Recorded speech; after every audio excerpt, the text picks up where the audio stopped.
Hello everybody, Hito here and welcome back to another Infinity Nikki video. In this video we actually have some insane news about not version 1.8 but 1.9, because in that version we will finally get one of the most anticipated features in the game that we've been waiting for since even before the start of the game, and that is housing. Before we jump into the video, I want to celebrate this massive achievement for the game with you guys by giving away 300 Stellarites to one of you. All you have to do to participate is leave a like and a comment under the video, subscribe to my YouTube channel, and join my Discord server so you get notified if you won. The link to my Discord server will be in the video description and in the comment section. Now, let's jump into the news. The housing update is being promoted through a sneak peek called Welcome to Your Home.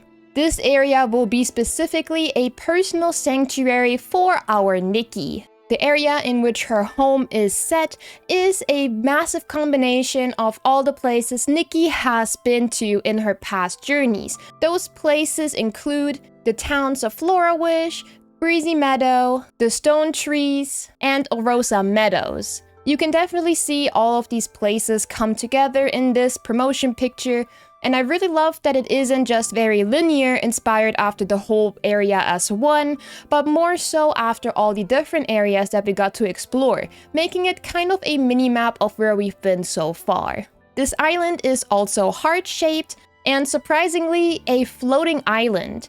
I thought it would just be somewhere placed in an area that we haven't been to yet, one of the lone islands that we could see in the east. But no, it is going to be somewhere completely off the map in the air. At the core of this island, we will find a lake and a colossal flowering tree, and beneath that tree will be our cozy cottage, tucked within a sea of flowers. Aside that, the island features multiple biomes and terrains, which can be concluded from what we've established previously, that this place is a combination of where Nikki has been to before.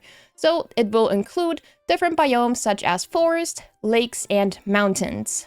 We will also be getting a dock area, which will be the heart of daily life and quiet wonder. We can meet the island's native residents, which will be a group of fairies, which are going to be our traders to obtain blueprints for furniture. Aside that, they will also allow us to manage our home and uncover the crafted wares from them, meaning that we can probably just purchase furniture pieces from them directly instead of the blueprints. There will also be a pavilion nearby, which will be used as a kind of hotspot where Nikki's, or I guess you and your friends, can gift each other gifts. What they are is a bit unclear, but I'm just assuming we can give each other materials so we can complete blueprints and such. And we also get a more clear explanation on how everything is going to work. The core themes that Info's centered on are a joyful, carefree life and unleashing whim through infinite creation, with the intention of having the home gameplay feel more peaceful and rewarding,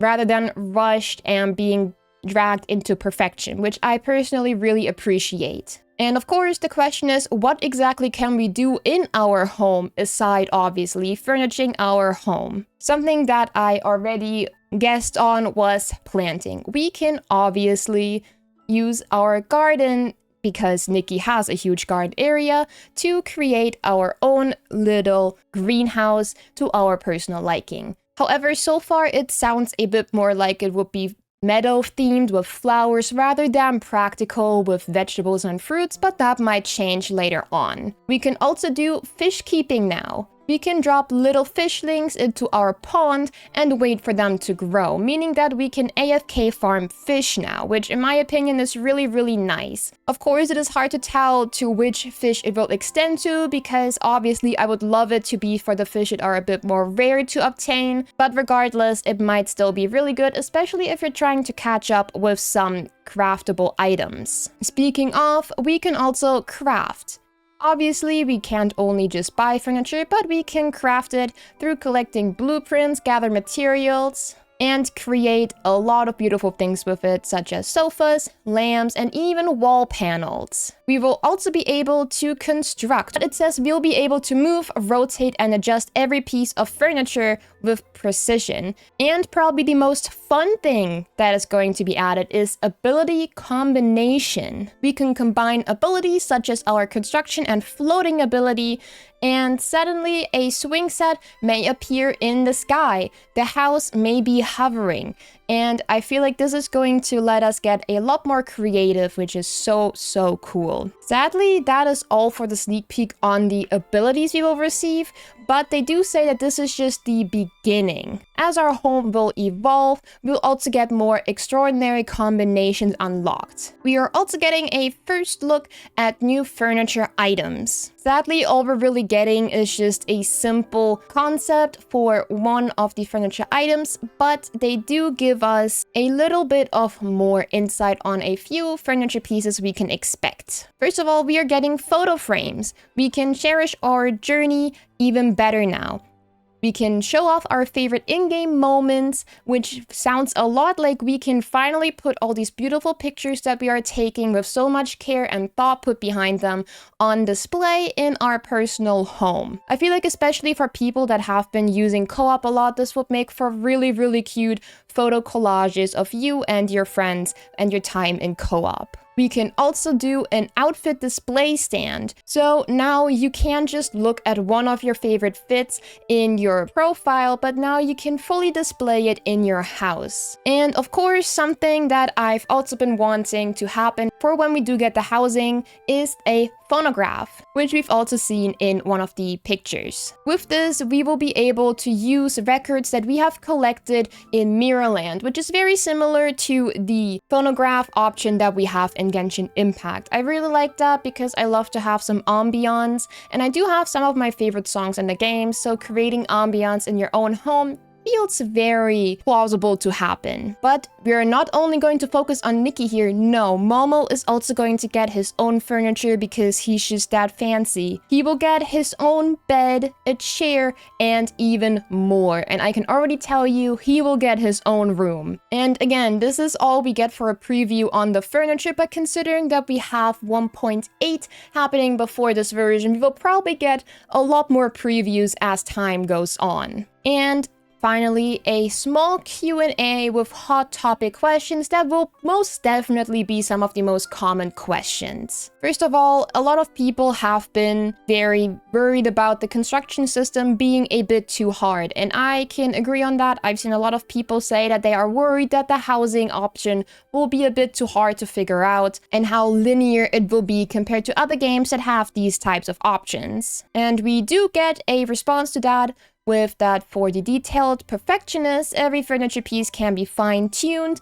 rotated a total 360 degrees. They can also be scaled up and down and positioned exactly how we like it, meaning that no matter how new or old you are to this particular franchise, you will still have a fun time experimenting with the features that the housing update will have. There will also be a smart brush feature for a more modular experience. With this feature, we can quickly generate full roofs and vault structures and customize them more easily. And of course, for people that have absolutely no plan what to start with, there will also be pre-made layouts, which is really nice, because I know that when people do start with these massive landscapes for the first time, even experienced players might be a bit overwhelmed, and I know I would definitely like to get a layout pre-built that I can just decorate around and change a few things about. Aside that, it has also been confirmed that we can invite NPCs and animals to visit our home, which in my opinion is really cool. I already have a few NPCs in mind that I would love to have to visit, and aside that, it also brings a really cool feature along as well, because it says that one of the requirements to invite somebody is to bond with somebody. That makes me think that we might finally get a system that is kind of similar to the friendship system of Animal Crossing, where we might have to interact recently, where we might have to interact often with an NPC or give them gifts, give them some food, do some daily quests for them mayhaps. Whatever it is, I'm really curious about this, and it's something that I have been wanting for quite some time because there are so many cool NPCs in the Mirrorland that I would love to have a closer relationship with. And that is it for this video.